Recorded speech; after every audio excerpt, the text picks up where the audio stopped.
नमस्कार दोस्तों, निर्डंका में आप सभी का स्वागत है। राजनीति की बिसात पर केवल आम जनता ही पीसती है। जिस सरकार को आम जनता भेजती है, बाद में वही सरकार जनता की सुरक्षा से लापरवाही बरतती है। प्रशासन अपनी कमजोरियों को सुधारने के बजाय उस पर बहानेबाजी करता है। इसका जीता जाता उदाहरण झारखंड है, जहाँ के दुमका की रहने वाली एक छात्रा को उसके सिर फिर आशिक ने जला दिया, जिसकी शनिवार को मौत हो गई। लव जिहाद का यह मामला सामने आते लोग उबल पड़े। लोगों ने आरोपी को फांसी देने की मांग की और प्रदर्शन करने लगे। इतना ही नहीं, दुमका में 144 धारा लगा दी गई है। दरअसल झारखंड के दुमका में अंकिता को शाहरुख हुसैन एक तरफा प्यार करता था। अंकिता ने उससे कभी भाव नहीं दिया। बावजूद के शाहरुख अंकिता को 2 साल परेशान करता रहा।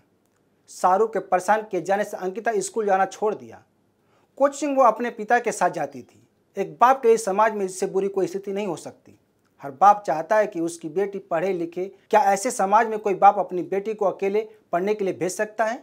एक बाप को अपनी बेटी के लिए हमेशा डर महसूस करता है। हालांकि जब शाहरुख ने सीमाएं लांघने लगा तो अंकित के पिता ने इसकी शिकायत पुलिस से करने की बात कही तो उसके भाई ने माफ़ी मांगकर थाने जाने से रोक लिया। लेकिन शाहरुख की हरकतों में कोई कमी नहीं आई। उसने अंकिता के घर में कई बार घुसने की कोशिश की, यहाँ तक कि उसने दरवाजे की ग्रिल तोड़कर अंदर घुसने की कोशिश की थी। उसने 23 अगस्त की रात को अंकिता के ऊपर पेट्रोल डालकर जला दिया। इलाज के दौरान अंकिता की मौत हो गई। इस घटना से झारखंड ही नहीं, देश भर में उबाल है। लेकिन राजनीतिक दल इस मामले में बोलने से कतरा रहे हैं। छोटी छोटी बातों पर बवाल करने वाला सेकुलर गैंग दिखाई नहीं दे रहा है। यह वह गैंग है जो केवल धर्म जाति देखकर बोलता है।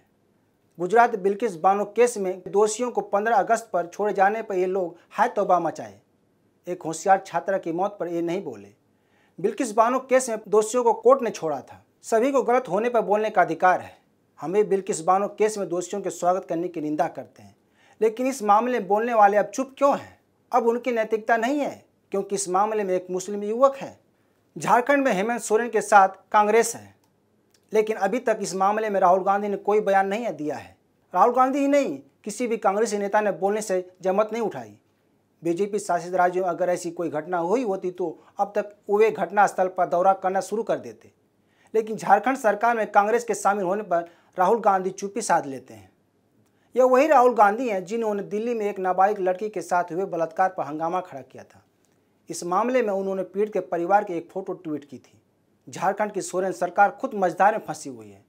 खनन पट्टे के मामले में हेमंत सोरेन की विधानसभा की सदस्यता रद्द करने की सिफारिश चुनाव आयोग ने झारखंड के राज्यपाल रमेश बैस से की है।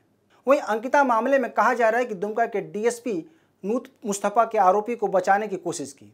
इस संबंध में भाजपा नेता बाबूलाल मरांडी ने खबरों के हवाले से ट्वीट करते हुए कहा कि दुमका में अंकिता को जलाए जाने के मामले में वहां के डीएसपी नूर मुस्तफा ने शुरू से ही अभियुक्त हुसैन को बचाने की कोशिश कर रहे हैं।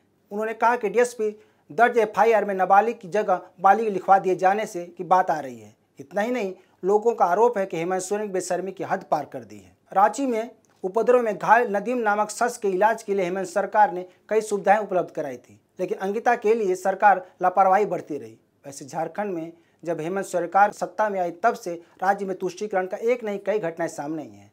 यहाँ स्कूलों में रविवार की जगह शुक्रवार को छुट्टी दी जाती है। इतना ही नहीं, कई स्कूलों में प्रार्थना बदल दी गई। स्कूल के नाम के सामने उर्दू लिख दिया गया, जिस पर अभी कुछ माह पहले ही सरकार ने कार्रवाई की थी। गंभीर रूप से झुलसी अंकिता ने अपने बयान में कहा कि जिस प्रकार से तड़प तड़कर मैं मर रही हूँ, उसी प्रकार मेरे साथ हैवानियत करने वाले को भी सजा मिलनी चाहिए। अंकिता ने रिम्स में इलाज के दौरान कराते हुए कहा था कि जिस तरह से मैं मर रही हूँ, शाहरुख को भी वैसी सजा मिलनी चाहिए। बड़ा सवाल यह है कि आरोपी गिरफ्तार होने पर हंस रहा था। ऐसा नहीं लग रहा था कि उसको अपने किए पर पछतावा है, उसे कानून का खौफ है। वहीं गुजरात में धर्म परिवर्तन की घटना सभी को हिलाकर रख दिया है। इस मामले में सबसे बड़ी बात यह है कि पीड़ित ने आत्महत्या करने की कोशिश की है। बताया जा रहा है कि रमेश सोलंकी की पत्नी और बच्चों ने इस्लाम धर्म अपना लिया था, जिसके बाद से वह तनाव में रहने लगा था और आत्महत्या करने की कोशिश की। बताया जा रहा है कि सोलंकी की पत्नी और बच्चों को गुमराह किया गया था। इस घटना के बाद सोलंकी की पत्नी और बच्चे घर में नमाज पढ़ने लगे थे। जब घर वालों ने इसका विरोध किया तो तीनों अलग रहने लगे, जिससे परेशान होकर सोलंकी ने आत्महत्या करने की कोशिश की। इतना ही नहीं, जब सोलंकी ने अपने परिवार से मिलने के बाद कही तो आरोपी ने उससे 25 लाख रुपये डिमांड की और कहा कि अगर वह इस्लाम धर्म अपना लेता है तो उसे परिवार से मिलने दिया जाएगा। धर्म कोई लालच में आकर अपनाता है, वह धर्म नहीं, वह सौदा है। लेकिन कुछ लोग हैं जो व्यक्ति की स्वतंत्रता का बता के इसे बढ़ावा देते हैं। ऐसे में सवाल उठता है कि ऐसी कितनी अंकिता मौत की नींद सोएंगी या हरेश सोलंकी आत्महत्या करने की कोशिश करेंगे। मासूम अंकिता का क्या दोष था? बस इतना ही ना कि वह आरोपी से बात करना नहीं चाहती थी, उससे कोई संबंध नहीं रखना चाहती थी।